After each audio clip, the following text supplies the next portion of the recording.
Tá bom, maravilha. Paz e graça, irmãos e irmãs. Amém? Amém. Vamos dar início à nossa reflexão nesta noite. Vamos louvar a Deus, vamos orar, meditar na palavra e vamos exercitar também a nossa fé e o nosso raciocínio para que possamos compreender as coisas de Deus. Assim mesmo como nós estamos, vamos dar início com uma oração. Vou pedir ao presbítero Denilson que nos dirija ao Senhor. Oremos. Santo Deus eterno Pai, te agradecemos, Senhor Deus, por essa rica oportunidade de mais uma vez estarmos aqui na tua casa, Senhor, para poder te louvar, te agradecer e bendizer, ó Pai, teu santo nome. Amém. Que o Senhor venha estar com o teu Santo Espírito, ó Pai, no nosso meio, abrindo nossas mentes, nossos corações, e que a palavra que aqui será trazida, ó Pai, venha de encontro com as nossas necessidades. Esteja, Senhor Deus, com cada um aqui presente, e também aqueles que não sentiram a vontade de aqui estar, ou estão a trabalho, ou estão estudando, Senhor, que o Senhor esteja com cada um deles também. É o que eu te peço e te agradeço em nome do Senhor Jesus. Amém. Amém. Vamos cantar o hino 51, mesmo como estamos, vamos bendizer a Deus, louvando o seu nome, reconhecendo a sua glória entre nós. Hino 51, cantai e folgai.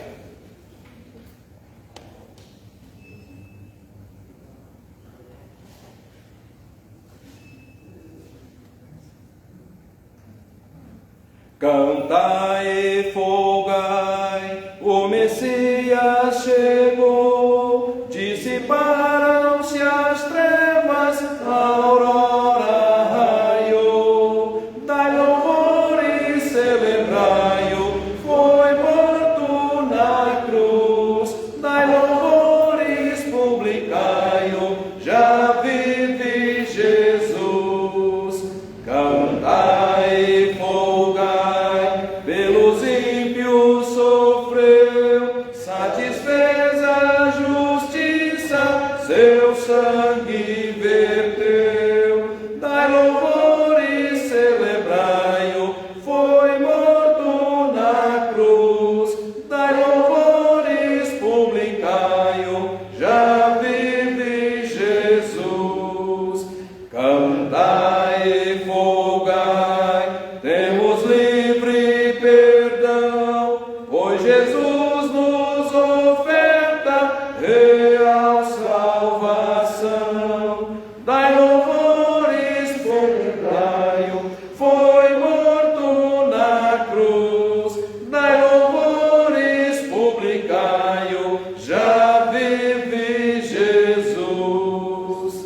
Cantai e folgai, hoje a destra de Deus intercede por nós às alturas dos céus.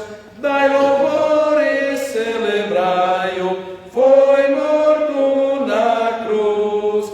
Dai louvores, publicai-o, já vive Jesus.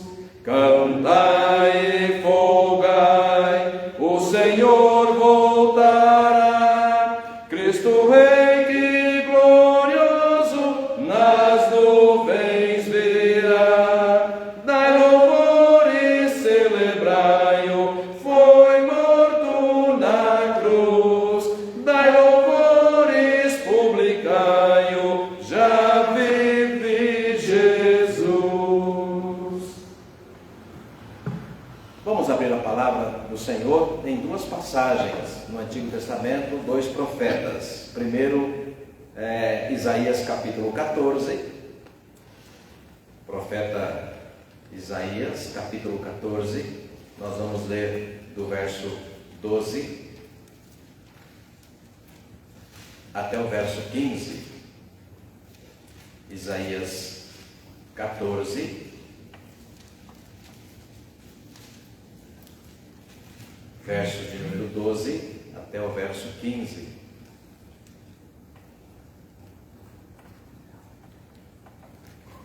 Depois eu vou pedir para você que quiser encontrar o texto, para em seguida ser lido também, Apocalipse 8, versículo de número 10. Se você quiser já encontrar, por favor, deixa o texto separado em Isaías, depois para alguém ler Apocalipse 8, verso de número 10.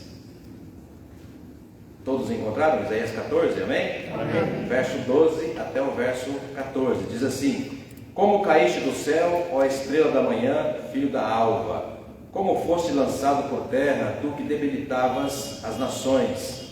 Tu dizias no teu coração: Eu subirei ao céu, acima das estrelas de Deus, exaltarei o meu trono, e no monte da congregação me assentarei nas extremidades do norte. Subirei acima das mais altas nuvens, e serei semelhante ao Altíssimo. Observe bem o verso 14, de novo: Subirei acima das mais altas nuvens, e serei semelhante ao Altíssimo. Contudo, serás precipitado para o reino dos mortos, no mais profundo do abismo. Alguém achou Apocalipse 8, verso 10? O terceiro anjo tocou a trombeta e caiu do céu sobre a terça parte dos rios, e sobre as fontes das águas uma grande estrela, ardendo como tocha. Exato. Bom, agora, só para lembrar a ideia de aquilo que estava na glória celestial, precipitado na região inferior, ou seja, jogado numa linguagem figurada, a gente vai dizer, aquilo que é ejetado, aquilo que é tirado de um lugar e colocado em outro. O texto de Isaías mostra essa evidência, uma linguagem ainda que figurada, dizendo que algo que estava na glória de Deus foi ejetado, foi colocado para fora, tá? E daqui a pouco você vai entender aonde nós queremos chegar com essa linguagem, o texto lido em Isaías. Agora lá, Ezequiel 28, verso 11 até o verso 19. Ezequiel 28,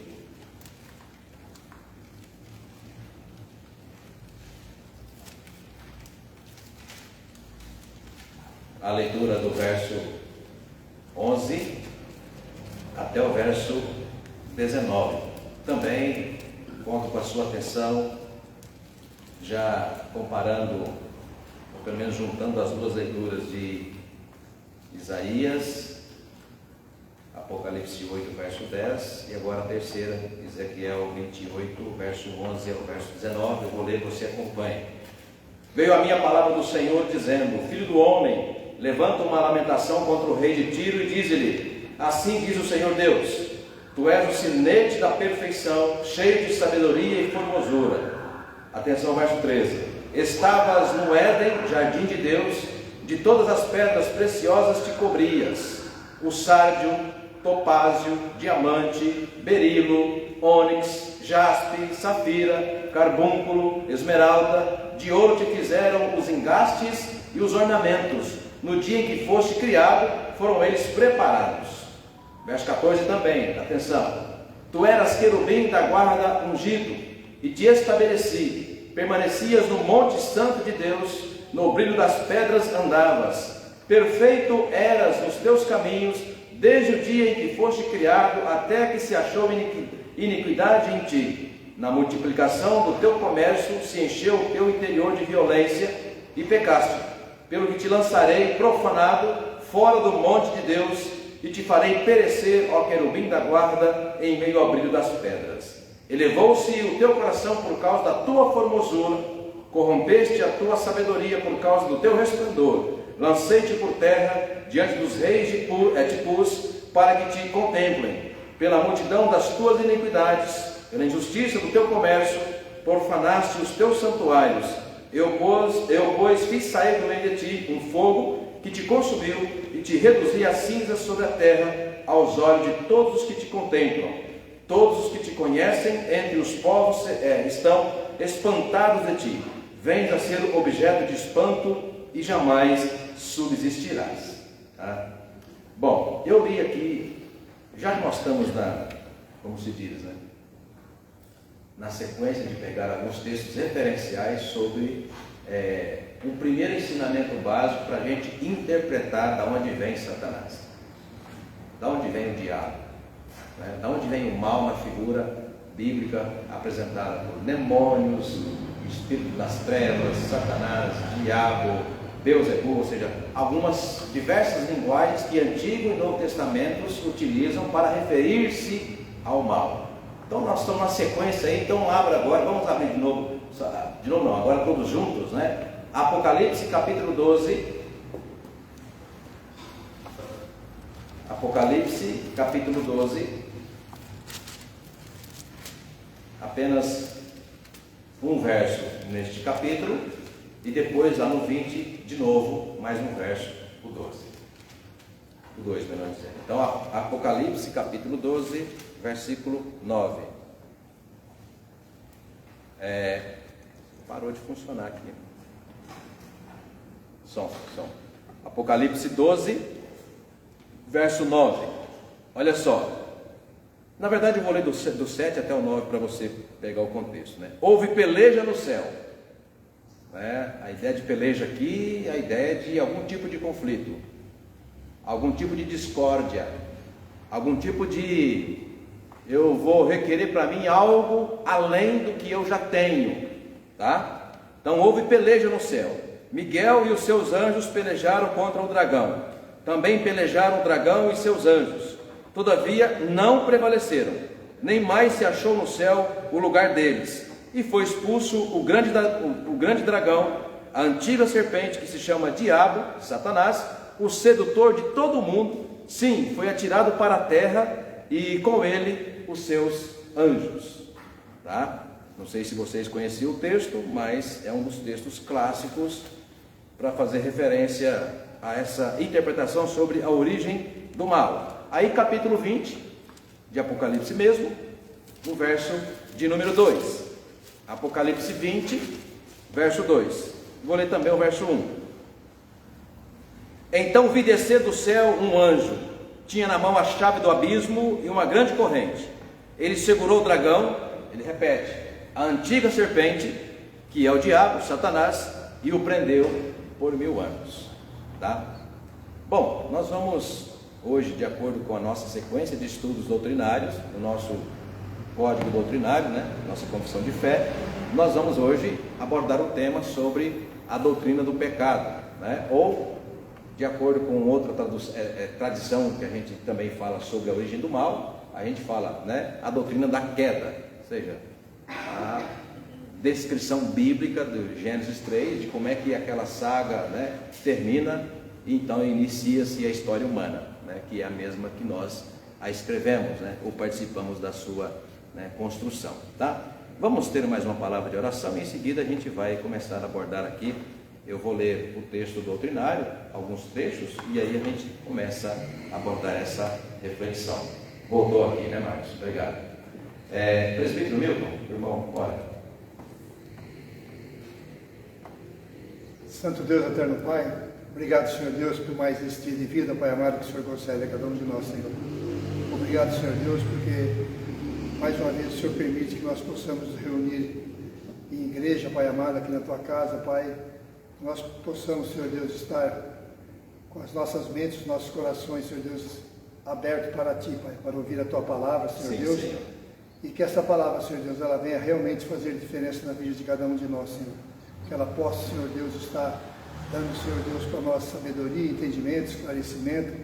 E que nós possamos também, Pai, cada dia mais estarmos próximos de Ti e cada dia mais Te buscar mais e mais, Senhor Deus. Esteja, Pai amado, com o pastor que vai falar da Tua palavra, que o Teu Santo Espírito possa descer sobre ele, possa iluminá-lo e que ele venha falar somente de Ti, Pai amado. Fica conosco, nos abençoe, nos guarde e perdoa os nossos pecados. É em Cristo Jesus que eu oro. Amém. Amém. Bom, é importante a gente dizer algumas coisas básicas sobre a questão do mal. Quando a gente fala a questão do mal, a gente pensa em pelo menos 3 contextos, né? Eu vou citar aqui os mais comuns. Crime, né? Então, crime, aí você vai pensar na ideia de um código civil, de uma sociedade que algumas ações, né, estão tipificadas naquele código civil, código penal, porque elas são terminantemente proibidas, tá? Então, qualquer cidadão de uma determinada nação não pode alegar inocência a respeito da lei, porque ela é amplamente divulgada, né? E desde criança nós somos socializados, né? Ou seja, nós somos treinados a conhecer as regras. Então, o primeiro elemento numa sociedade, no conceito de sociedade, né, civil, uma sociedade civilizada, né, está tipificado nos códigos daquela sociedade o que nós podemos fazer e o que nós não podemos fazer. Tá? Então, o primeiro elemento é pensar como crime, né, aquilo que é vedado sob risco de você causar dano alheio e a si mesmo, porque afinal de contas, depois daquilo julgado, você pode receber ali a pena. Né? Bom, um outro elemento, o elemento da ética, o elemento da moral. Nem toda imoralidade é crime, né? Mas que de alguma forma nos agride como cultura, nos agride como valores que nós construímos em determinados, né, ambientes. Né? Então, ser antiético, ser imoral, né, também é uma forma de mal, ainda que não crime. Tem claro, algumas situações imorais, na área sexual, por exemplo, né, pedofilia, além de imoral, é crime também. Então, percebe? Então, você tem. Por que eu estou colocando primeiro, Leila, a questão do crime? Porque, independente da sociedade ser religiosa ou não, claro, pode ser uma sociedade inteira. Né? Por exemplo, na Coreia do Norte, que não aceita nenhum tipo de manifestação religiosa. Né? Mas você tem lá judiciário funcionando ao seu modo, mas tem aquilo que é vedado por lei, você não pode fazer. Então, existem regras para se viver em sociedade, mesmo uma sociedade tão fechada quanto aquela. Né? Então, não está ligada, a questão do crime não está ligada diretamente à religião. A segunda está ligada à religião, porque a ideia de moral, a ideia de ética também, né, está muito presente nos textos sagrados. E o terceiro elemento, ainda falando sobre o mal, o terceiro elemento é o elemento que nós chamamos de pecado. Tá? Então é importante a gente separar essas três colunas. Né? Crime como algo universal que deve ser evitado, crime contra a vida, né? Crime contra o patrimônio, crime contra o Estado, né? Contra um bem público, né? Contra um bem privado, e aí você vai estabelecer uma série de regras. Mas crime capital é a ideia do crime contra a vida. Né? Então, em qualquer sociedade civil, civilizada, não se permite o crime contra a vida. O segundo elemento é a questão da moral, dos valores que são construídos, porque de alguma forma, né, eles representam uma cultura que durante séculos ou milênios fora construída. E na questão religiosa, que a gente chama de pecado, é especificamente vinculado a uma experiência religiosa.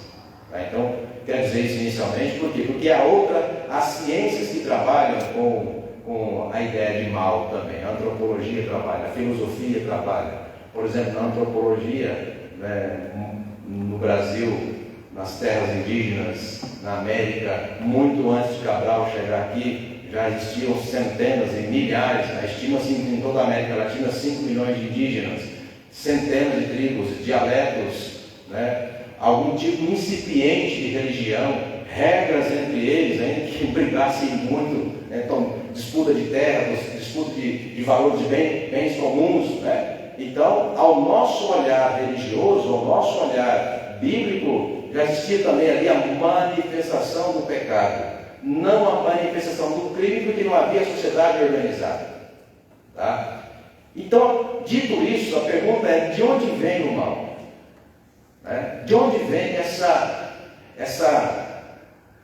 consciência do ser humano, que muitas vezes o toma, né? O leva para a selvageria, o egoísmo, né? A ganância, todas essas coisas que nós sentimos antes mesmo de nos tornar religiosos, antes mesmo de nos convertermos, antes mesmo da gente ter a habitação do Espírito Santo em nós, que nos convence do juízo, do pecado e da justiça, nos convence acerca do caminho que a gente deve andar imitando Jesus, antes mesmo de sermos dotados, selados pelo Espírito Santo, o ser humano racional tem consciência do mal. Ele deseja o mal. A gente vê uma criança de 3, 4 anos, né, quando ela já começa a ler, está na natureza. E a Bíblia nesse ponto é extraordinária, porque ela não deixa nenhuma dúvida. Né? A criança ali, em algum momento, ela já vai tentar, né, como se diz, né, se apropriar, vai lutar, de alguma forma vai agredir, vai bater, porque são coisas que estão na natureza humana. Contudo, a gente, quando vai para o texto bíblico, vai procurando as respostas de onde vem essa maldade que está na natureza, né? Porque não é só o ser humano quem comete maldade, né? Mas também há a natureza que a gente chama de as catástrofes naturais, né? Os tsunamis da vida e os raios que matam animais, matam ser humano, tira a vida. Então não é só o ser humano que pratica conscientemente o mal, a natureza também tem, de alguma forma, na sua reação à criação divina, ela também produz o mal de alguma forma, e Paulo vai chamar de abrolhos, espinhos, né? E é disso então que a gente vai tentar, de alguma forma, refletir hoje com vocês, tá? Vou ler o texto no capítulo 6 da nossa confissão de fé, que traz como título: da queda do ser humano, do pecado e do seu castigo. Olha só, nossos primeiros pais, seduzidos pela astúcia e tentação de Satanás, pecaram ao comerem do fruto proibido. Segundo o seu sábio e santo conselho, foi Deus servido permitir este pecado. Então Deus não foi pego de surpresa, tá? Não foi pego de surpresa. Eu não imaginava que Adão e Eva iam tomar essa decisão. Não, o texto aqui está dizendo que isso é impossível para Deus, porque Deus é onisciente, sabe todas as coisas, né? Então foi Deus servido permitir o pecado, né? Ou este pecado deles, havendo determinado, né, por ordem, para a sua própria glória. Ou seja, eu determino todas as coisas, tá? Então a pergunta é: o que Deus determinou para Adão e Eva? O que Deus determinou para Adão e Eva, né? Vamos conferir. Não há outro melhor lugar para conferir senão na própria Escritura. Então vamos lá. Vamos abrir alguns textos, iniciando lá no primeiro livro, claro, no começo da Bíblia, onde o texto vai descrevendo a criação do Senhor, e por último, o ser humano designado para algumas tarefas e uma proibição, tá? Então vamos lá. Gênesis, o primeiro texto, nós vamos ler 1:27. Gênesis, capítulo 1, verso 27. Quem achou pode ler. Voz audível, por favor. Criou Deus, pois, o homem à sua imagem, e a imagem de Deus o criou, o homem e mulher os criou. Pronto, então nós temos duas narrativas, Selma, na Escritura, no capítulo 1 e no capítulo 2 de Gênesis, descrevendo a criação do ser humano. Então a primeira é esta, Gênesis 1:27.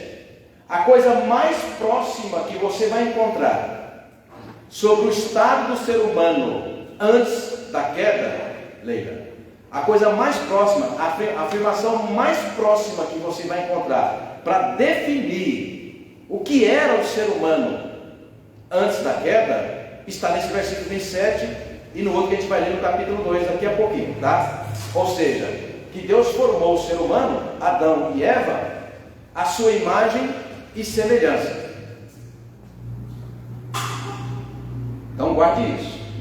Deus formou o ser humano à sua imagem e semelhança. Essa afirmação não está dita a nenhuma outra criatura do reino animal.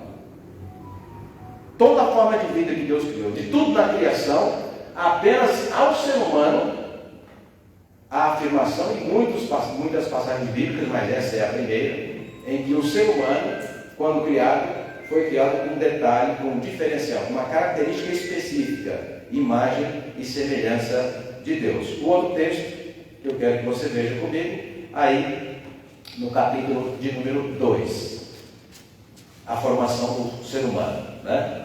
Verso 4 e seguintes. Vou ler para você. Gênesis 2, verso 4. Com a outra linguagem, ele vai descrever a formação do ser humano. Esta é a gênese dos céus, da terra, quando foram criados, quando o Senhor Deus os criou. Não havia ainda nenhuma planta no campo, do campo da terra, pois ainda nenhuma erva do campo havia brotado, porque o Senhor Deus não fizera chover sobre a terra, e também não havia homem para lavrar o solo. Mas uma neblina subia da terra e regava toda a superfície do solo. Então formou o Senhor Deus ao homem do pó da terra e lhe soprou nas narinas o fôlego de vida. E o ser humano, ou o homem, passou a ser alma vivente. Lembra a expressão, alma vivente. Paulo vai utilizar essa expressão, daqui a pouco a gente vai ler, em 1 Coríntios 15. Tá? Então você tem duas narrativas. A primeira, Gênesis 1, 27. Simplesmente não diz como Deus formou o ser humano. Não diz que formou, por exemplo, de uma árvore, ou de uma espécie, como dizia Darwin, de uma espécie biológica anterior. Simplesmente diz, olha, Deus formou o ser humano, homem e mulher, conforme a sua imagem e semelhança.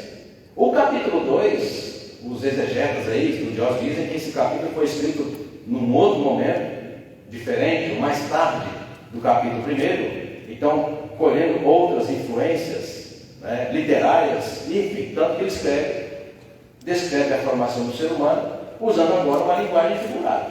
Então, pegou da terra um pouco de barro, sei lá, um pouco de pó, como diz aí no versículo 7, Então formou o Senhor Deus ao homem do pó da terra, lhe soprou nas narinas o fôlego de vida, e então passou a ser alma vivente. Plantou o Senhor Deus um jardim no Éden, na direção do Oriente, pôs nele o homem que havia formado. Do solo fez o Senhor Deus brotar toda sorte de árvores agradáveis à vista e boas para alimento. Também a árvore da vida, no meio do jardim, e a árvore do conhecimento do bem e do mal. Então, pela primeira vez, qual é o seu nome? Carol. Pela primeira vez, Carol, vai aparecer na Bíblia a palavra mal. Tá? Preste atenção. Então, Deus forma um jardim, coloca todo tipo de flores, frutos, apenas uma espécie humana, masculina, Adão, coloca lá.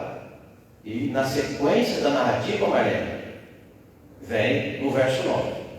Vou repetir. Então, do solo fez Deus brotar toda sorte de árvores agradáveis à vista, boas para alimentação. Então, você pode pensar, maçã, banana, kiwi, imagina coisas que você pode imaginar, tá? Das mãos do Senhor, Deus criou, Ok. Também da árvore da vida no meio do jardim, a árvore do conhecimento do bem e do mal, E estamos aqui há pelo menos 3.000 anos tentando entender o que é esse mal. É uma metáfora, ele utiliza uma metáfora, tem uma árvore aqui, essa árvore representa a lei de Deus. Daqui a pouco vocês vão entender, ou pelo menos entender o texto. E essa árvore ela representa não apenas o bem, e esse bem aqui é a ideia da harmonia, a ideia da sua subsistência, que você vai se alimentar, você vai comer, você vai viver eternamente. Daqui a pouco eu vou explicar também, pelo menos o que eu compreendo sobre isso, o que é, na criação de Deus, eternidade. Tá? Verso 10. E saía um rio do Éden para regar o jardim, e dali se dividia, repartindo-se em 4 braços. O primeiro chama-se Pison, é o que rodeia a terra de Avilá, onde há ouro. O ouro dessa terra é bom. Também se encontram lá o bélio e a pedra de ônix. O segundo rio chama-se Gion, e é o que circunda a terra de Cush. O nome do terceiro é Tigre, é o que corre pelo oriente da Síria. E o quarto é Eufrates. Tomou, pois, o Senhor Deus ao homem e o colocou no jardim do Éden para o cultivar e o guardar. E aí vem as duas expressões fundamentais, 16 e 17. E o Senhor Deus lhe deu esta ordem. Aí nasce o primeiro conceito de regra, o primeiro conceito de código, o primeiro conceito de lei. Tá? Qual é a ordem? De tudo que eu criei para você, você come. Fique à vontade. Tá? Você não tem limite. 17. Mas da árvore do conhecimento do bem e do mal não comerás, porque no dia em que dela comeres, certamente morrerás. Pela primeira vez aparece a expressão morte. Tá? Então, duas coisas fundamentais para a gente conhecer a ideia o conceito de mal que nós sabemos que é, né? Um mal plantado no jardim, e agora a consequência desse mal experimentado será, Edmilson, a morte, tá? Bom, depois vem a formação, né, da mulher, e aí ele vai fazer toda a descrição sobre a formação do casal. Bom, algumas questões para a gente colocar. Na página 46 da nossa Confissão de Fé, do Westminster, aparece a seguinte expressão: depois de haver feito as outras criaturas, Deus, lá no capítulo anterior que a gente leu algumas semanas atrás, quando a gente falou sobre a criação de Deus, né? Então, voltando lá naquele artigo, diz assim: depois de haver Deus feito outras criaturas, Deus criou o homem, macho e fêmea, com alma racional e imortal, e dotou-os de inteligência, retidão e perfeita santidade, segundo a sua própria imagem, tendo a lei de Deus escrita no coração deles. Tá? Bom, então essa é a informação. Vou começar agora a dialogar com vocês. Como explicar a afirmação imagem e semelhança de Deus, que Deus utiliza para formar homem e mulher, e depois na interpretação de imagem e semelhança, há o texto doutrinário que diz que Deus dotou o ser humano de perfeita santidade, de retidão, né? Então, o ponto de discórdia, ou pelo menos de conflito, de discussão do presbítero Denilson, sempre foi isso. Porque, afinal de contas, por que o ser humano conhece o mal? Por que o ser humano experimentou o mal? Durante toda a tradição, Leila, a gente joga nas costas do ser humano: ah, ele desobedeceu, né? Mas será que nós vamos encerrar a discussão sempre pensando no ser humano como o eterno culpado, né? Bom, então vamos tentar interpretar um pouco, né, antes da queda, que a gente está sempre pensando depois de Gênesis 3. Mas o que o texto, no capítulo 1 e no capítulo 2, diz sobre quem é esse ser humano antes da queda? Quem é o ser humano antes da queda? Vamos tentar pensar um pouco no ser humano antes da queda, tá? Por exemplo, o ser humano antes da queda morreria? Acho que não. Bom, a resposta é claro: não morrerá. Não morrerá pela seguinte razão: de acordo com o texto, está vinculado à ideia de que caso você coma, portanto é desobedecer a lei, descumprir a lei, a consequência da sua escolha será a morte. Então tem duas coisas aqui para a gente pensar. Primeiro, como é que você pode saber o que é a morte se você nunca morreu? Adão não tinha dimensão do que é a morte, porque até então, né, só Deus sabe e conhece o bem e o mal. Adão não é onisciente, mesmo antes da queda. A segunda coisa, considerando então que ele, se não tivesse pecado lá, e portanto não morreria, então ele seria eterno? Bom, então algo que é eterno é semelhante a Deus. Mas a Bíblia não diz que Deus formou um outro Deus. Você não vai encontrar em nenhum lugar isso na Bíblia. Deus não formou um ser divino. Deus criou. Inclusive no capítulo 2, para ilustrar mais ainda, ele criou da matéria, pegou o pó da terra. Você leu comigo o texto. Ele pegou o pó da terra, né? Formou ali, sopra nas narinas, alma vivente. Então, claro, o poder do sopro é o poder de gerar a vida, né? O Espírito de Deus que gera a vida. Óbvio, Deus usa então o seu poder de gerar a vida por meio do seu Espírito, do sopro, né? Mas de algo existente, a matéria, a terra. Na primeira, não há nem descrição, nem metáfora, simplesmente formou o homem segundo a sua imagem e semelhança. Bom, eu vou dar minha opinião sobre isso, Carol. A tradição se ocupou muito, sobretudo a partir de Santo Agostinho, teólogo da igreja, que influenciou muito, inclusive, os reformadores depois da reforma, sobretudo Calvino, Santo Agostinho se ocupou muito da ideia de imagem e semelhança no capítulo 1 de Gênesis 1:27. E se ocupou tanto de tal forma que quase que diz que imagem e semelhança significa divindade. Mas a Bíblia não diz que Deus formou o ser humano. Aí você queira pensar santo, harmônico, de união, sem maldade. Você pode colocar todos esses adjetivos e outros substantivos, inclusive, que você quiser colocar na figura bíblica de Adão e Eva. Mas a única coisa que você não pode colocar é divindade. Porque Deus não formou o ser divino. Deus formou algo que é limitado. É matéria. Então, como explicar a eternidade, pastor? Aí que está. Sabe o que é eternidade? A palavra eternidade está ligada, à finitude. A finitude, ou seja, o cosmos. E como é que eu creio teologicamente na eternidade? Que Deus simplesmente, pela soberania que tem, Ele não desliga o tempo. Ele não desliga o tempo. Então vamos voltar. Caso Adão e Eva não tivessem pecado, eu também creio que eles não morreriam. Eu também creio.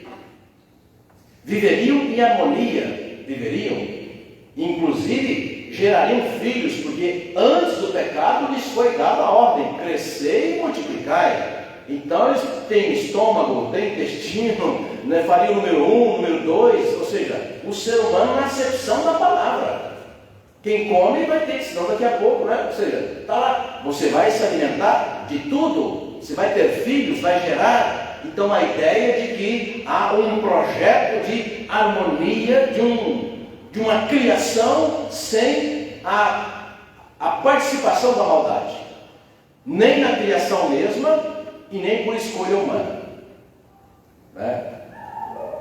Então tenho para mim que na eternidade, ou seja, quando Cristo voltar e resgatar a sua igreja, eu creio no novo céu e nova terra, com uma pequena diferença. Ou seja, nós voltaremos, a minha tese é, nós vamos voltar ao Éden, voltar ao paraíso, novo céu e nova terra, com uma única diferença. Com uma única diferença. Deus não nos dará mais a liberdade de escolher entre bem e mal. Tanto que essa é a tese que João Calvino colocou. O único ser humano que teve liberdade de escolha foram Adão e Eva. Depois, não mais. Vamos abrir uma outra passagem. Gênesis, no capítulo 2, eu vou ler o verso 9, verso 17, depois no capítulo 3, o verso 6. Então vamos revisar o verso 9 que já foi lido, depois o verso 17, e aí na sequência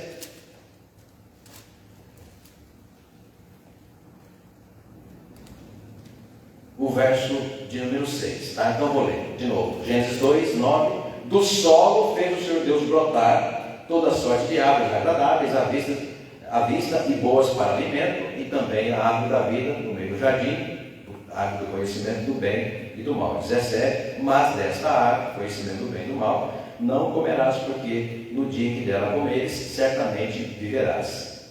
Capítulo 3, verso... morrerás, obrigado. Capítulo 3, verso 6. Verso 6. Vendo a mulher que a árvore era boa para se comer, agradável aos olhos, e árvore desejável para dar entendimento, tomou-lhe do fruto e comeu, e deu também ao marido, e ele comeu. Bom, então aqui a primeira ideia.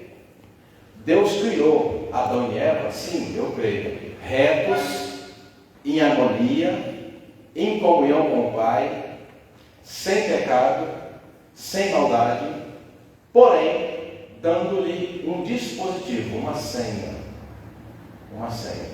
Quando você vai lá na casa da Lau, se você já tiver a senha da casa dela, do Wi-Fi, chega com o celular e já rapidamente, você coloca uma vez e já grava, você chega lá e capta o sinal. Se você não tiver a senha, e pela primeira vez na casa dela, vai chegar o roteador do celular, vai captar o sinal dela. Aí, já apareceu aqui, Lau. Aí, se você não tiver a senha, o que acontece? Você não acessa. Né? Então, o que eu creio? Deus criou Adão e Eva com a liberdade. Com a liberdade.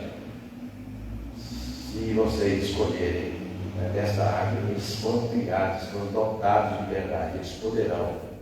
E por que eles foram criados com essa liberdade? Porque imagina o seguinte, né, a Leila que ama tanto o Denilson, imagina se ela tivesse chegado na seguinte situação: para não correr risco de saber se o Denilson vai te amar ou não, você mandou instalar um chip no cérebro dele para te amar eternamente. Aí você instala esse chip, toda vez que você perguntar você me ama, ele vai brilhando os olhos, tremendo de alegria, e vai dizer sim, eu te amo. Só que de repente você para e pensa, poxa, mas ele não é livre para dizer isso. Eu o programei para me amar. E se eu não tivesse instalado esse chip, será que ele me amaria? Né? A gente fica sempre nessa dúvida. Então, a prova do amor de Deus, irmãos e irmãs, é que Ele não criou um ser divino perfeito igual a Ele. Ele criou um ser humano limitado. Inclusive dotou de consciência e de liberdade. Tinha escolha de continuar reproduzindo aquela harmonia. Harmonia em família, harmonia com a criação, harmonia consigo mesmo. A desgraça, e literalmente a desgraça, é que tinha uma serpente ali. Aí tudo que a gente disse até agora, apaga, porque agora a gente vai focar aonde? Na serpente. Então, recapitulando, o ser humano foi formado por Deus, não divino, mas perfeito, harmônico, em comunhão. Mas com um dispositivo, ou seja, tem ali um roteador capaz de chegar perto e capta o sinal. Ele chega perto da árvore do conhecimento do bem e do mal e fala assim, né? Se eu colocar a senha, já era. Conecta. Quando Eva, mas poderia ser Adão também, quando Eva chega perto, né, olhou, desejou, mas o que impede? Vamos botar a senha? Porque não sabiam o que é a morte, não conheciam, mas desejaram, tinham vontade e eram livres. E para complicar, capítulo 3, verso 1, tá? Vamos lá. Gênesis 3, verso 1. Mas a serpente, mais sagaz que todos os animais selváticos que o Senhor Deus tinha feito, disse à mulher: é assim que Deus disse, não comereis de toda a árvore do jardim? Ela responde: do fruto das árvores do jardim podemos comer, porém, da árvore que está no meio do jardim, disse Deus, dele não comereis, do fruto da árvore que está no meio do jardim, disse Deus, dele não comereis, nem tocareis nele, para que não morra, ou não morrais. Então a serpente disse à mulher: é certo que não morrereis. Então nasce aqui a primeira mentira, né? Não, vocês não vão morrer, porque Deus sabe que no dia em que dele comerdes, se vos abrirão os olhos, e como Deus sereis conhecedores do bem e do mal. Vendo a mulher que a árvore era boa para comer, agradável aos olhos, e árvore desejável para dar entendimento, tomou-lhe do fruto e comeu, e deu também ao marido e comeu. Né? Verso 7, abriram-se então os olhos de ambos, e percebendo que estavam nus, cozeram folhas de figueiras e fizeram cintas para si. Quando ouviram a voz do Senhor, portanto aí vai ser efeito cascata, né? Antes aquilo que era ideia de vergonha, né, que não existia, porque havia uma harmonia, havia um teólogo alemão, Paul Tillich, vai chamar de inocência, ingenuidade. O mesmo estado de anjos, ministros, que estavam nos céus. Então, tanto na terra, selva, quanto na região celestial, na habitação divina, na terra Deus criou animais, vida, frutas, árvores e o ser humano. Imagem e semelhança, Edmilson, não significa igualdade com Deus. Semelhança aqui tem a ver com espiritualidade. O ser humano foi dotado de espírito, alma vivente. A palavra, vamos lá para o texto, porque senão eu vou perder o raciocínio aqui. a 1 de Coríntios capítulo 15, o que é alma vivente que eu falei que Paulo vai usar a mesma expressão que está no Antigo Testamento, ele vai usar em 1 Coríntios 15, abra lá comigo, verso 45, 1 de Coríntios capítulo 15,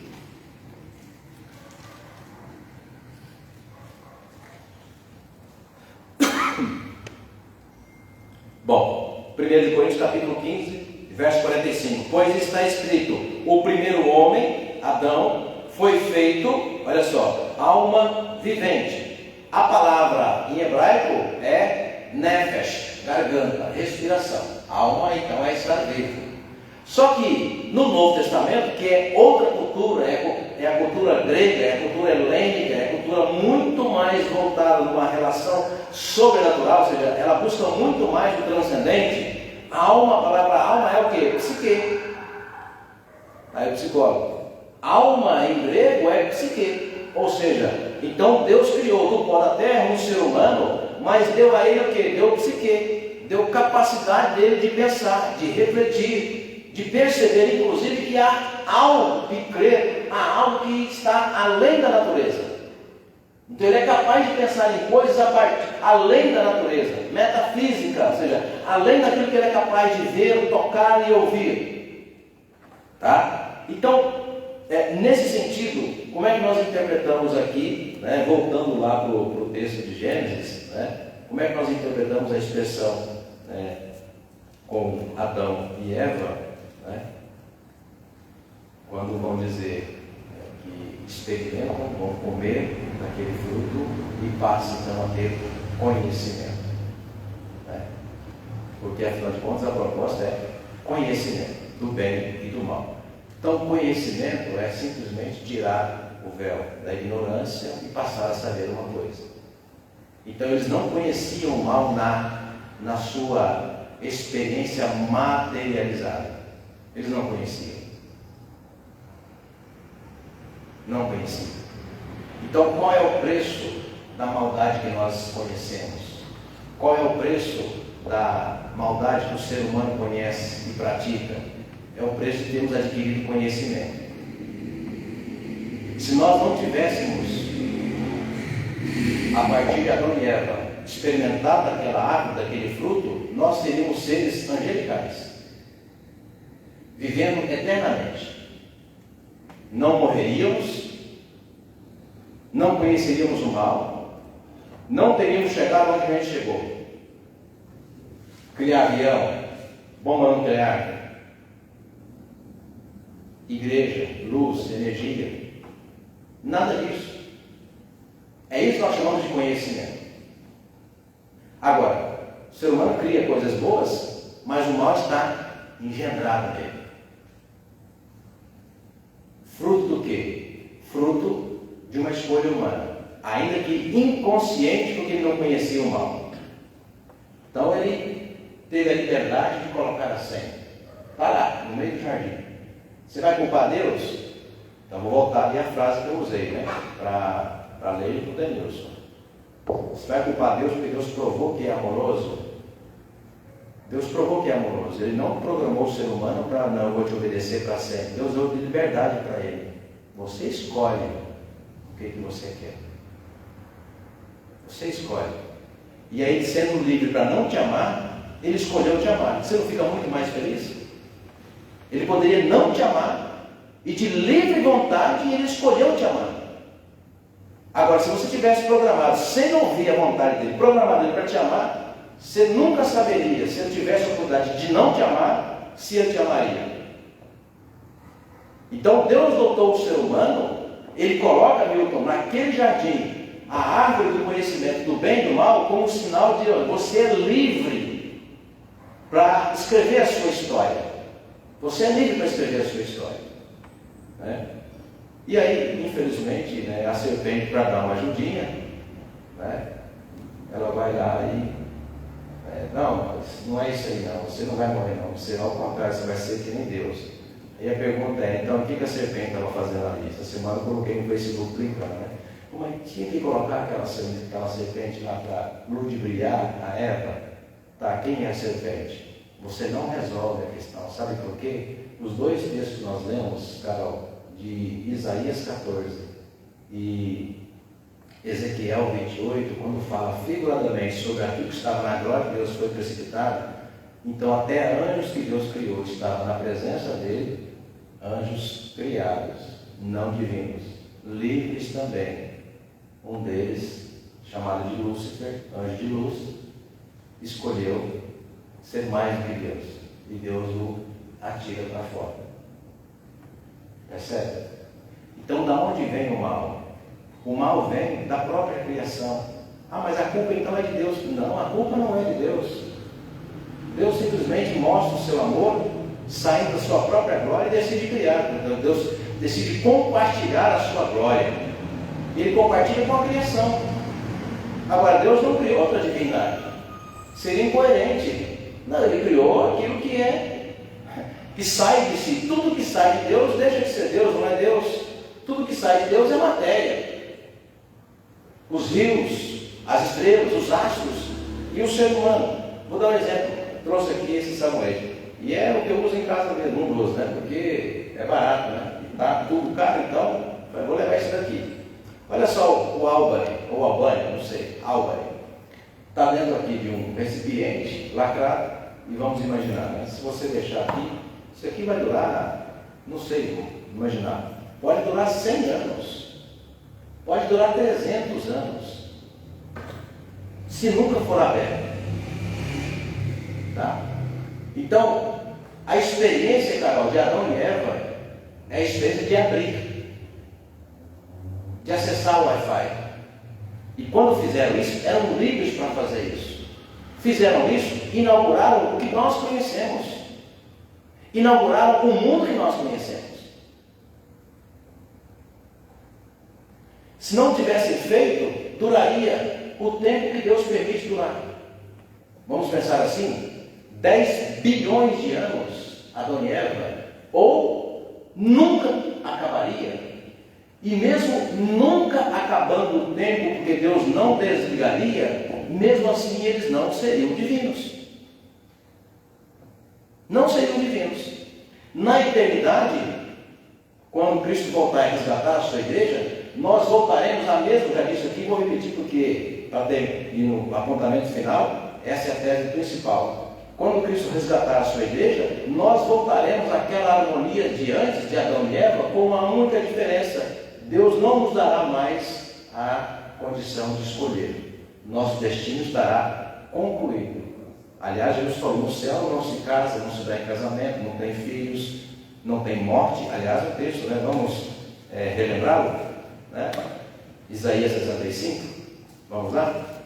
Isaías 65, sobre a profecia do novo céu, nova terra, colando com Apocalipse 21. Isaías 65. Olha a linguagem que ele utiliza para falar sobre essa eternidade que nós aguardamos a sua conclusão, chamada de novo céu e nova terra. Vou ler a partir do 17. Pois eis que crio novos céus e nova terra, não verá lembrança das coisas passadas. Portanto, tudo que a gente conhece será apagado, jamais haverá memória dessas coisas. Então, aquela ideia, já ouviu algum familiar nosso, crente da nossa igreja, né, dizer assim: lá no céu a gente vai se, no céu a gente se vê. Eu não conheço passagem bíblica para nos dar essa informação, né? Então, esse mundo que nós, da mesma forma, Leila, que nós não conhecemos o mundo antes de Gênesis 3, nós não conhecemos. A Bíblia mesma não descreve, né, o que se fez antes de Gênesis 3. Nada. Não se fez nada. Se fez, não tem registro. Foi no 8º dia? A gente perguntaria, né, Carol? Foi no 8º dia que a serpente já foi lá e passou a rasteira na Eva? Que também nós não sabemos de onde vem a serpente. Apocalipse vai dizer: olha, essa serpente foi o anjo que Deus precipitou do céu. Então lá no céu também, houve um conflito. Por quê? Porque Deus criou anjos livres para escolher. E um deles achou que podia ser mais. E Deus, ou seja, a mesma coisa que acontece no céu, ele joga para fora o anjo que se rebela, no Éden faz a mesma coisa. O dia que você comer, você está fora. Então ele joga para fora, fecha o Éden, não há mais harmonia. Agora o ser humano, Edmilson, vai escrever a história que nós conhecemos. A história que nós conhecemos. O que nós conhecemos? Nós conhecemos o mundo, a terra, o céu, a terra, 24 horas, dia, trabalho, cansaço, suor, morte, ganância. Esse é o mundo que nós conhecemos. E qual será o mundo então que nós vamos herdar pós-eternidade? Um mundo semelhante ao de Adão e Eva. Como? Harmonia. Qual seja? Ele fala, então, no verso de número 18 seguinte, né? Mas vós folgareis, exultareis perpetuamente no que eu crio, porque eis que crio para Jerusalém alegria e para o seu povo regozijo.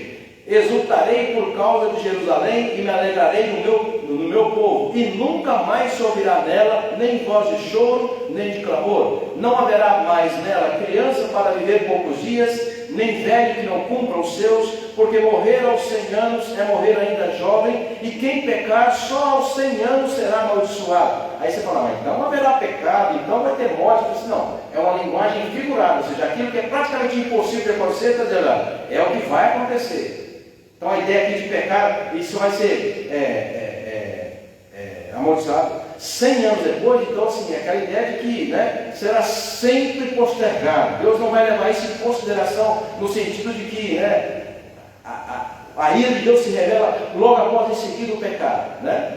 Não, verso 21, eles edificarão casas e nelas habitarão, plantarão vinhas e comerão o seu fruto, não edificarão para que outros habitem, não plantarão para que outros comam. Portanto, não haverá aqui a ganância, não haverá a opressão, todo tipo de maldade que há na história que nós escrevemos, novo céu e nova terra, não haverá. 23, não trabalharão em vão, não terão filhos para a morte, porque são a posteridade bendita do Senhor, e os seus filhos estarão com eles. E será que antes que clamem, eu responderei, estando eles ainda falando, eu os ouvirei. E aí a ideia de harmonia, o lobo e o cordeiro, coisa impossível nessa história que nós conhecemos, passarão juntos. Ou seja, linguagem figurada para dizer o quê? Na eternidade, no novo céu e na nova terra, né, nós viveremos a semelhança de Adão e Eva, uma harmonia eterna,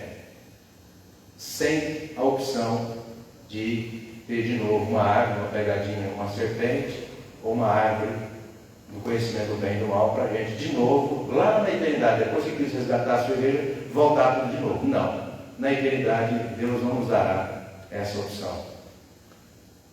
Nós viveremos a glória de Deus. Eu vou terminar lendo o último texto, para a gente pensar então o que é essa glória de Deus, tá? Na vida eterna. Abra comigo 1 Coríntios, vamos terminar com ele. 1 Coríntios, capítulo 15. Eu vou ler alguns versos, não todos, mas o apóstolo Paulo aqui, de forma inspirada, maravilhosa, dá-nos uma descrição sobre como interpretar então esse corpo que nós teremos na eternidade, né? Paulo fala disso de modo assim muito, muito extraordinário. Eu vou ler para vocês alguns versículos. 35. Você achou comigo? 1 Coríntios 15, 35 e 36. Olha só. Sobre a ressurreição, né? Mas alguém dirá, como ressuscitam os mortos? E em que corpo vem? Então, por exemplo, né, só abrindo espaço aqui, certa vez eu fui num velório aqui em São Paulo, e a família cumpriu ali o desejo, né, daquele ente querido que faleceu, e teve um velório, em seguida ia ser cremado. Aqui na Vila Alpina, né? Aqui não, lá na Vila Alpina. Aqui também tem crematório, né? E aí, aqui não tem? Não? Pensei que tivesse aqui naquele Não, Pinheirais, né? Pinheirais não, né? Tá, bom. Aí chega uma ovelha minha e fala assim, pastor, fala no meu ouvido, né? Para ninguém ouvir, né? Só pastor, mas porque a família era crente e o ente que faleceu também era crente. E ela ficou sabendo naquela hora que foi avisado, né, que ia ser cremado o corpo. Ela chegou para mim e falou assim: pastor, mas que pecado grave. Eu falei: como assim, minha irmã? Mas vai incendiar, vai cremar o corpo. Eu falei: qual o problema? Mas é a criação de Deus e na ressurreição. Você está colocando limite para a ressurreição do Senhor? Se Deus formou do pó da terra, ou formou na sua própria palavra, ele precisa de alguma matéria para ressuscitar? Não, né? Não precisa. Então é disso que Paulo está falando aqui, né, sobre a ideia de corpo. O que é ressurreição? Olha só, mas alguém dirá: como ressuscitam os mortos? E que corpo vem? Ele fala: insensato, o que semeias não nasce, né? O que semeias não nasce se primeiro não morrer. Então você coloca ali o grão, a semente, ela vai apodrecer na terra, vai se abrir, e daquela semente nascerão outras sementes. Não aquela. Aquela morre. É um mistério aí do germinar, né? Mas tem que colocar na terra. Aí lá no 40, veja comigo, por lá para baixo no 40. Também há corpos celestiais e corpos terrestres. E sem dúvida, uma é a glória dos celestiais, a outra a dos terrestres. 42. Pois assim também é a ressurreição dos mortos. Semeia-se o corpo na corrupção, portanto, a partir de Adão, Selma, todos nós vivemos a experiência da maldade humana. Todos nós, sem exceção. Até uma criança. Davi fala: em pecado me concebeu minha mãe, né? Ou seja, ninguém nesse mundo, nem no passado, nem no presente e nem no futuro, não há nenhum ser humano que viva eternamente. Nenhum. Por exemplo, Lázaro morreu, 4 dias depois, Cristo o ressuscitou para mais tarde morrer de novo. Então esse corpo, Leila, que nós conhecemos, que nós existimos, né, é um corpo marcado pela história humana que começa com Adão e Eva. Então eles inauguram, eles colocam a senha e dão ok, e entra. Poderiam ficar assim eternamente, mas simplesmente, e nós nunca vamos saber por quê, porque a Bíblia não diz. A gente coloca a culpa em Eva, coloca na serpente, mas fato é que a serpente, que é o diabo, um anjo de luz que estava na glória de Deus, lá também se rebela. Portanto, eram livres. Então mostra como o ser humano e a criação de Deus é limitada. Poderia viver eternamente sem nunca acabar, se não tivesse escolhido escrever a sua própria história. Escolheu. Então a gente abre, começa a usar, pronto. 2 dias, 3 dias, já era, acabou. É assim. Então nós vamos acabar. Todos nós vamos acabar. Então o que Paulo está dizendo aqui? Então, quando acabar a história humana, quando Cristo consumar os séculos e os tempos, aí haverá o retorno ou a conclusão da profecia de Isaías e também de Apocalipse, instauração do novo céu e da nova terra. Esse novo céu e a nova terra, nós teremos corpos. Paulo está falando aqui, nós ressuscitaremos. Só que não é mais do jeito que a gente tem aqui. Seria então, numa linguagem comparativa, nós voltaremos a viver como viviam Adão e Eva. Vamos ler o resto do verso, 42. Pois assim também é a ressurreição dos mortos. Semeia-se o corpo na corrupção, portanto um corpo que morre, um corpo que peca, um ser humano que é egoísta, que é maldoso, que premedita o pecado, que é criminoso, que é imoral, que é tudo que você pode imaginar, né? Então, termina esse corpo ressuscitado com Cristo, se em tempo se reconheceu Cristo como seu Senhor, como seu Salvador, tá? Então ressuscita na incorrupção, semeia-se em desonra, ressuscita-se em glória, semeia-se em fraqueza, ressuscita-se em poder, semeia-se corpo, presta atenção, natural, ressuscita corpo espiritual. Então não é o corpo que nós conhecemos hoje. E o que nós temos, Milton? Só 1 Coríntios 15. Não que Paulo não tenha sido inspirado, mas eu estou dizendo que a Bíblia não fala incisivamente sobre isso. Mistério. Atos chega a dizer que nem Cristo, que é Deus Filho, sabe o dia que Deus vai decidir, consumar os tempos. São os mistérios de Deus que a gente fica brigando, discutindo doutrina, denominação, brigando para ver como é que vai ser. Não, são os mistérios de Deus. Paulo está dizendo, cremos em ressurreição, cremos no novo céu e na nova terra, cremos que Cristo voltará, cremos que haverá uma eternidade. Deus nunca mais desligará o tempo, não vai acabar. Mas também, Paulo diz, mas não será como nós conhecemos hoje. Não haverá dor, nem pranto, nem morte, nem egoísmo.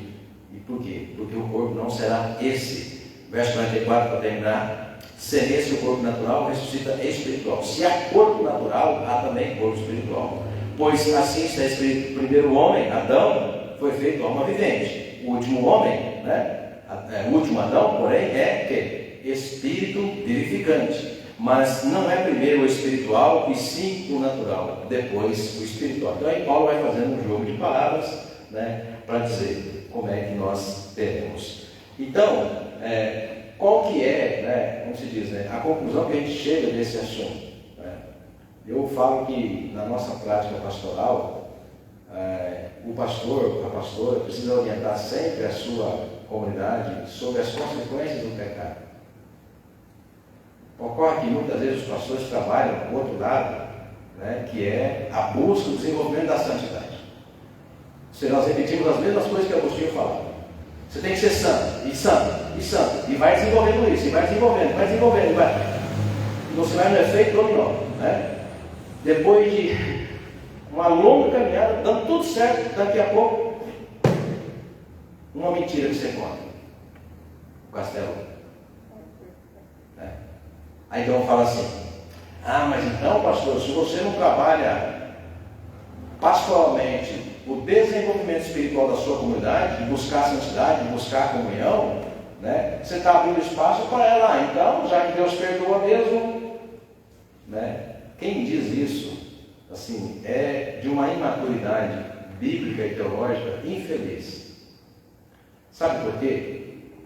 Porque o elemento central do Novo Testamento é que a conversão se dá por meio do Espírito Santo. É o Espírito Santo quem te convence acerca de Jesus da fé. Ele te dá fé, ele te convence, e quando você pronuncia o nome de Jesus e o reconhece como seu Senhor, como seu Salvador, Paulo vai dizer: você está selado, ele habita você. E o que isso significa? Já falamos aqui muitas vezes, que toda vez que qualquer coisa que a Bíblia chame de pecado, qualquer coisa que você imaginar que a Bíblia descreve como pecado, que você pensar, falar, olhar, o Espírito Santo fala assim: é fria, não vai entrar. Essa é a função dele. Essa é a função dele. Nunca, o sinal pegou, está ali. É só dar enter, você sabe até a senha. Só que ele fala: não faz. Ele não tira a sua liberdade de fazer, ele te avisa: não faça.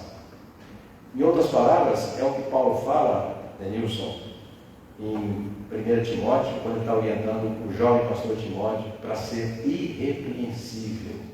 Sabe o que é um crente irrepreensível? A palavra irrepreensível está na raiz erro, certo? Então o que é irrepreensível? Não é não errar.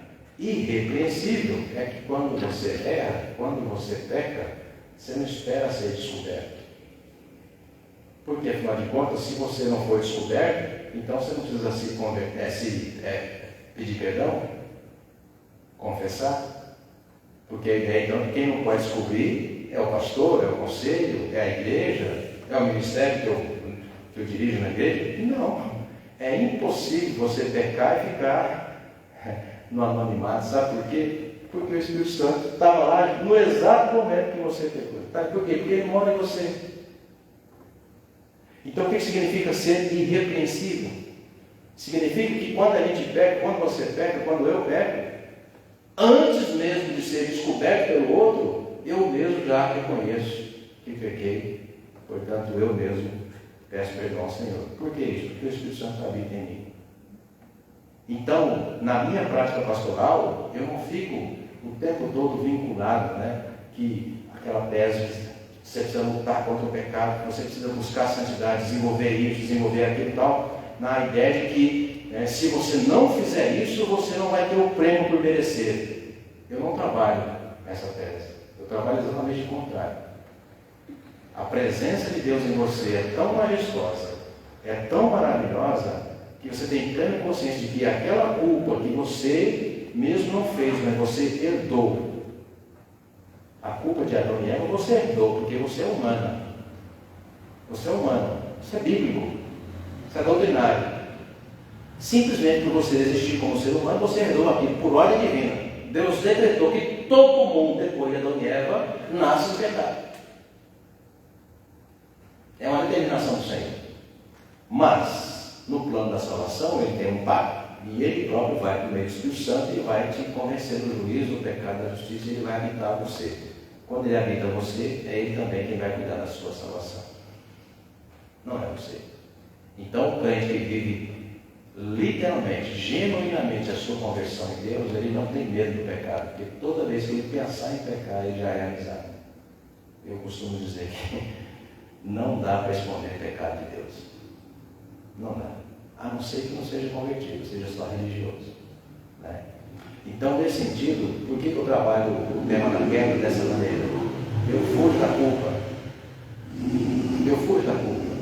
Nós não encontramos o culpado. Deus não é culpado. Adão e Eva não são culpados. E a serpente não são culpados.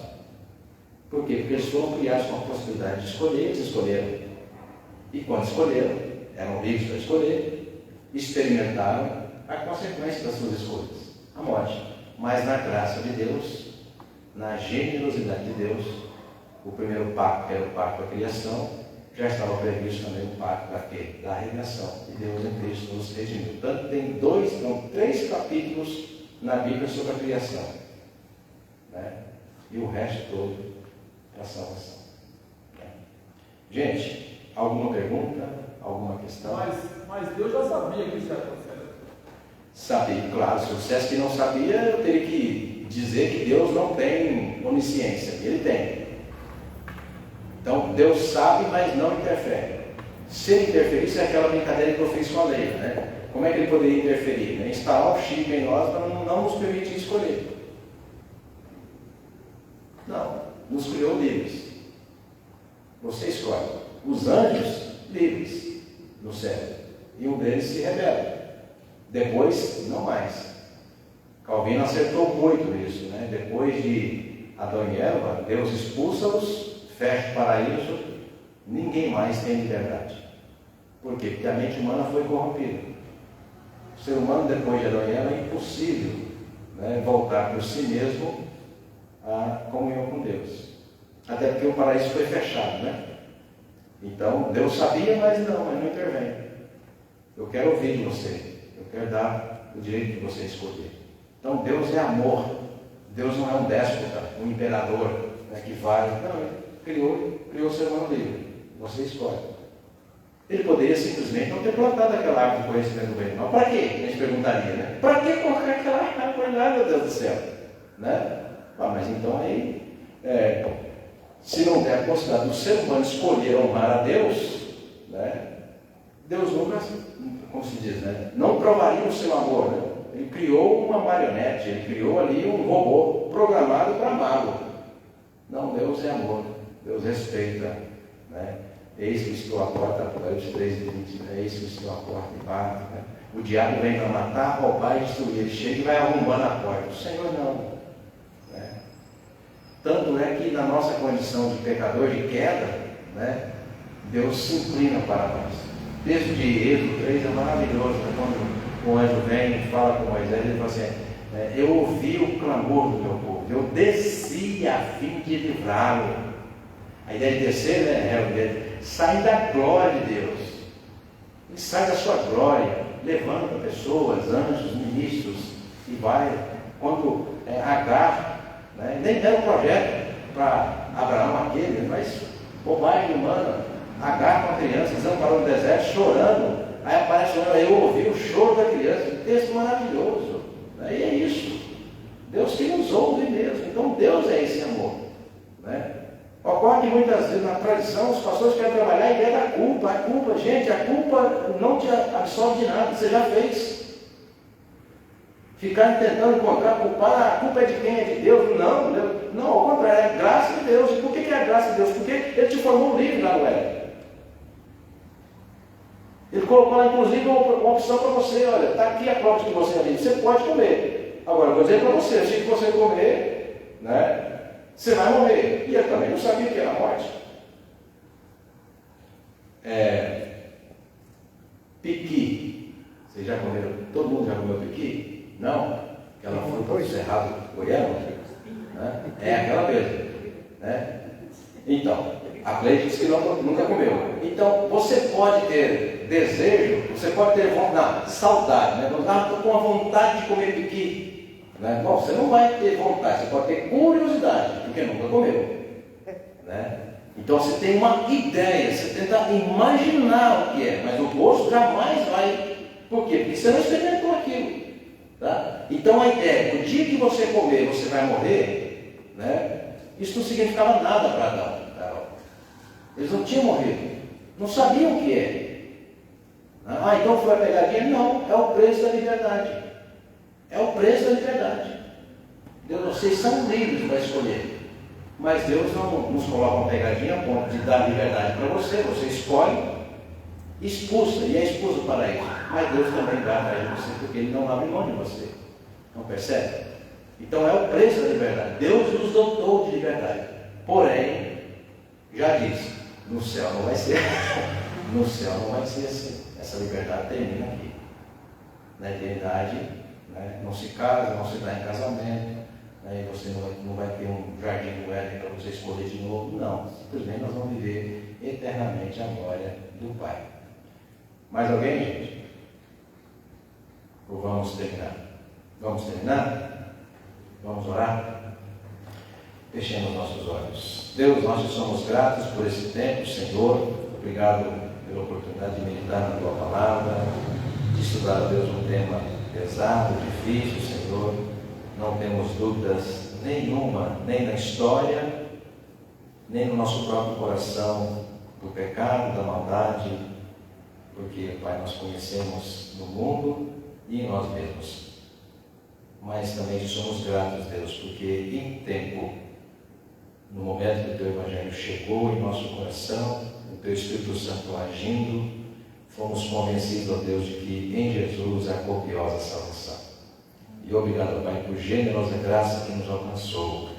Obrigado, Pai, pelo pacto da cruz e da ressurreição que nos lavou, nos purificou, nos perdoou do pecado da nossa origem e nos garantiu, ó Deus, uma vida de intensa comunhão com o Senhor na ressurreição.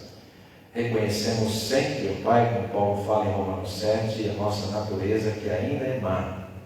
Mas nesta mesma natureza má, Senhor, o Teu Espírito Santo habita também, nos comunicando graça, perdão, amor, nos mostrando sempre o Teu caminho, Senhor. Dá-nos, ó Pai, com que sejamos encontrados a cada dia, fiéis, perseverantes, para que naquele último dia, Pai, o nosso nome seja chamado para a glória e honra do Teu nome, Senhor. Oramos agradecidos em Jesus, nosso bendito e suficiente Salvador. Amém. Amém. Irmãos e irmãs, Deus nos abençoe e até sábado, para vocês que podem ter na sexta-feira o leciono, então na sexta-feira a reunião de oração. No sábado, às 2h30 da tarde, o cine de golpe com as crianças, às 4h30 reunião do conselho.